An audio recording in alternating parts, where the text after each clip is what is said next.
So says the tubes that I am live.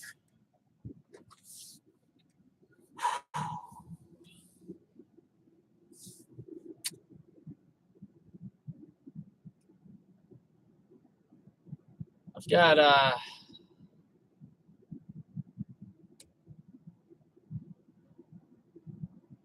lot on my mind, y'all.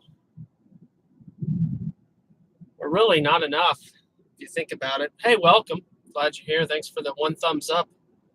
I always appreciate that at least one person is willing to give me a little pat on the back with that thumbs up. It's all good.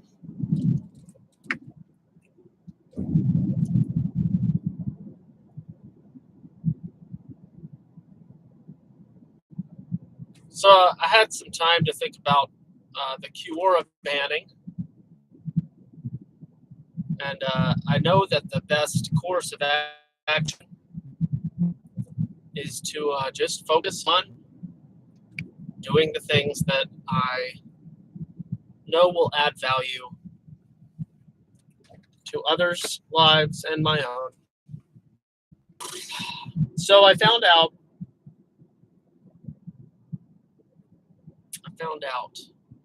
that position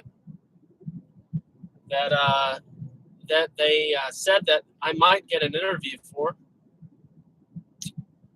the one that they put in a good word for me, the one that I spent not a whole lot of time, just probably 6 or so hours of just doing a little study, deep diving into Sam and Addie, in instructional design, just priming my mind in case I had an interview, so I would know what I was talking about. And yeah, I was the kind of kid that didn't really study much. I just slam a topic right before walking into the test, and then get an 87. That was me every time.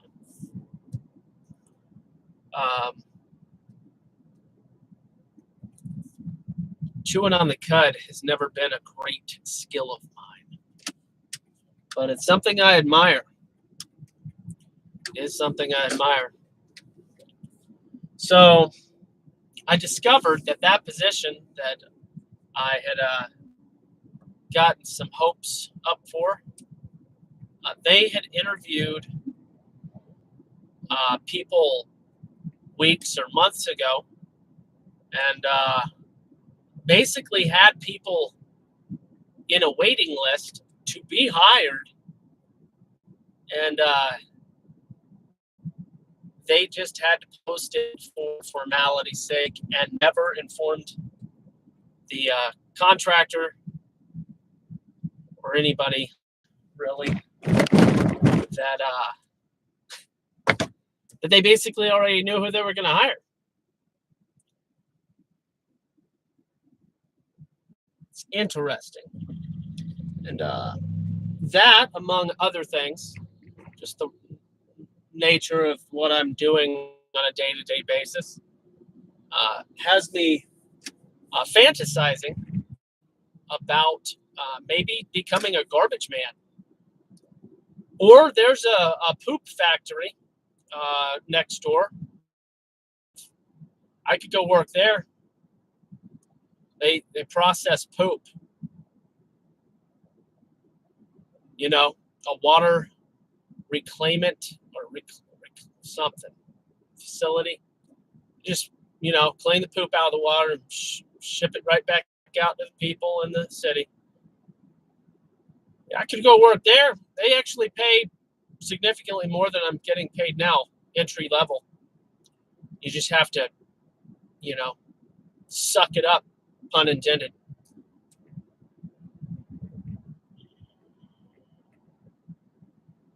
Or a garbage man. You know, I've always considered becoming a garbage man. But not in this city, really, because in bigger cities, they get paid like $18, $19, $21 an hour.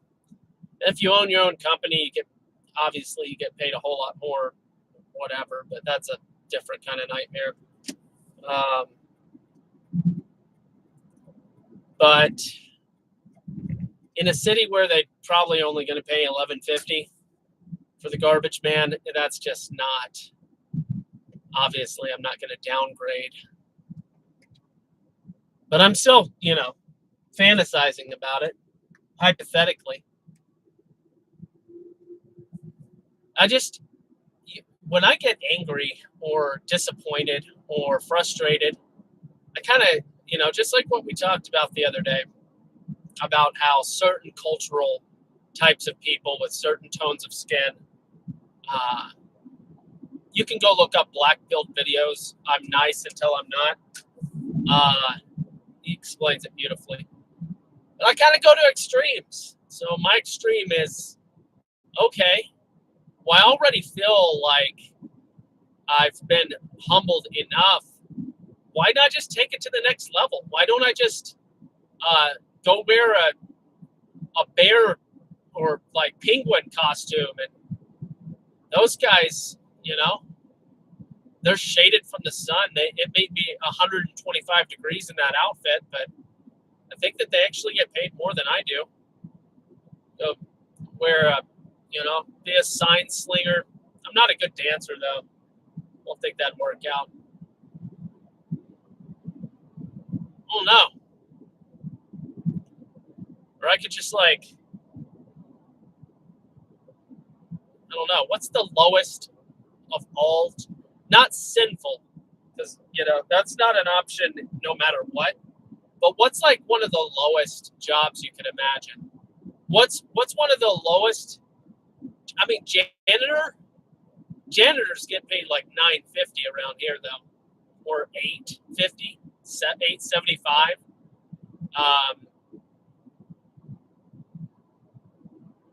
Walmart supervisor, those guys get paid like $13.50 around here. I'm getting paid $14 an hour. I need 20. I need 20. Do. Single income, guys, living the dream, providing an opportunity for 3 children to not have to be sodomized in the public school system is worth, it's not worth them not having a father, over the road truck driving and stuff like that. It's not worth them not having a father. I know some of you are like, well, there's those jobs home every weekend. It's completely different. And, home every weekend. Again, it's not worth them not having a father. It's bad enough that I'm leaving before they're really awake. I'm leaving when they're waking up and or before they're even awake. And I'm getting home either when they're going to bed or after they're going to bed. And that'll change a little bit as they get older. But not by much. Not if I'm working 10 and 12-hour days ongoing. Which, how can I complain for getting overtime? I mean, it's great while it lasts. And then what ends up happening is it abruptly stops for whatever reason. It just stops. That is what I'm expecting to happen, but it hasn't yet. So I'll just take what I can get while I can get it. And in the meantime, I have to find a non-Gamoran way to survive financially. And I keep getting disappointing news. So I have a little sister. I've talked about a little sister before. She's older than most of you, but little sister. SJW to the max. But that being said, she tries to do, it's like that Bible verse, trying to do right in your own eyes. Well, that being said, she helped review my resume that had already been critiqued by one of the top recruiters in the company that I work for that has 17,000 employees. Her company has a couple hundred. People are people. So opinions are opinions. It's not, it's still advice and critique is all good. I also had somebody that was an English major. I think they got their master's in English from Harvard. That dude reviewed my resume. I made edits based on high-level, highly qualified people within the environment that I'm working in the context of the culture of the organization that I work for. And I, then get an additional criticism from my little sister, 6.5 years younger. She's 27. And it was, it's welcome. Like I'm saying, it's welcome. I'm not being sarcastic when I'm saying, oh, thank you for the feedback. It's just interesting. Here's the interesting part. This is why I'm bringing it up at all. You're like, oh, you're such a jerk. Let me explain why I'm bringing it up in the way I'm bringing it up. Because certain family members, or singular or plural, who am I to know? It's all kind of confusing. Are under the impression that the reason that I'm having the occupational difficulties and advancement difficulties that I'm having is because I'm not doing what they're saying to do. Even though I've worked far more jobs than all of them combined, well, that tells me something.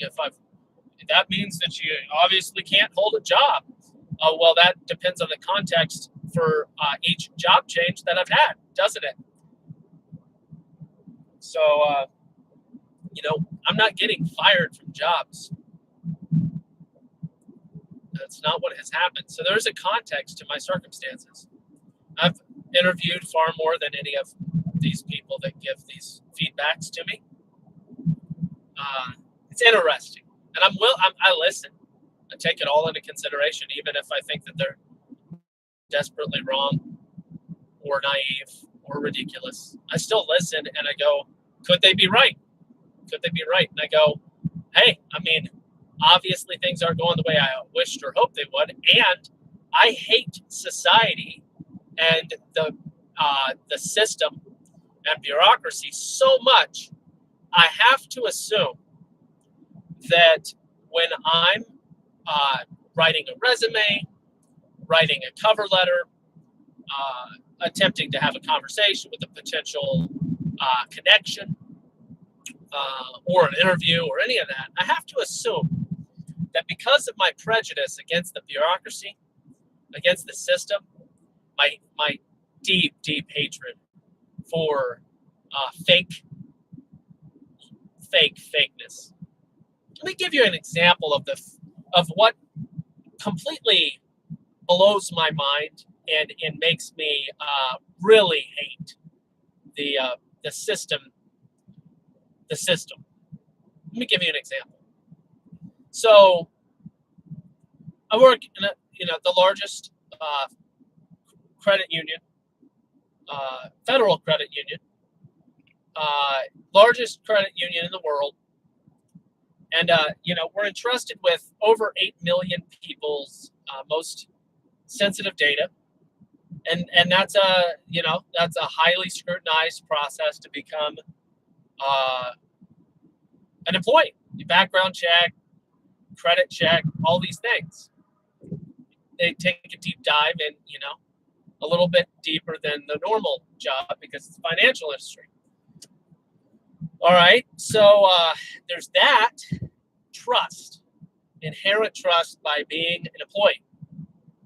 However, let's say they say, hey guys, we got pizza for everybody, and your boss will be walking by and he'll be giving you a ticket so that you can get your pizza.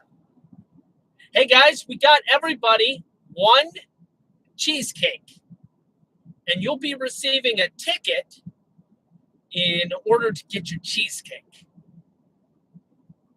Here's what disturbs me greatly. Yes, I understand human nature, guys, but I'm so logically minded.